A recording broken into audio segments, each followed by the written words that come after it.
I grew up with Mark. We were practically brothers, sleepovers every weekend, late-night gaming sessions, all that.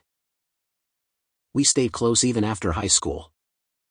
When I heard he got his own place a few towns over, I was stoked to check it out. The first time I visited, he gave me the tour. It was a small house, kind of run down, but it was his. The only weird part was the basement door. He kept it locked and brushed it off with a laugh. Said it was just old junk down there, nothing worth seeing. I didn't think much of it until a few weeks later, when one of our old classmates went missing.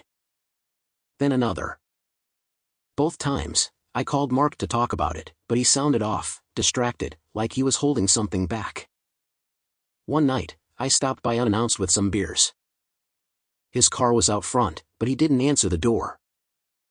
After a few knocks, I heard it, a dull, sickening thud coming from the basement. The door was cracked open, just enough to see inside. I leaned in, heart pounding, and saw him, Mark, standing over a man's limp body, arms slick with blood. He raised a brick high, eyes dark and empty, and brought it down again and again, the sound wet and hollow.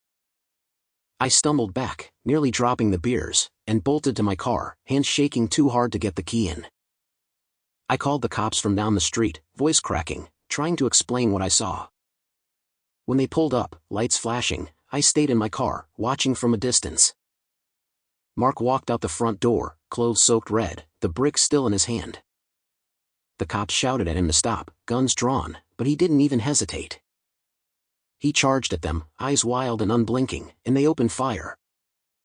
He crumpled to the ground in a twitching heap, blood spreading dark across the pavement. They found 3 bodies in the basement. And in the corner, a camera, recording everything. I haven't been able to sleep since. Every time I close my eyes, I see him standing there, eyes dead and dark, the brick slipping from his fingers.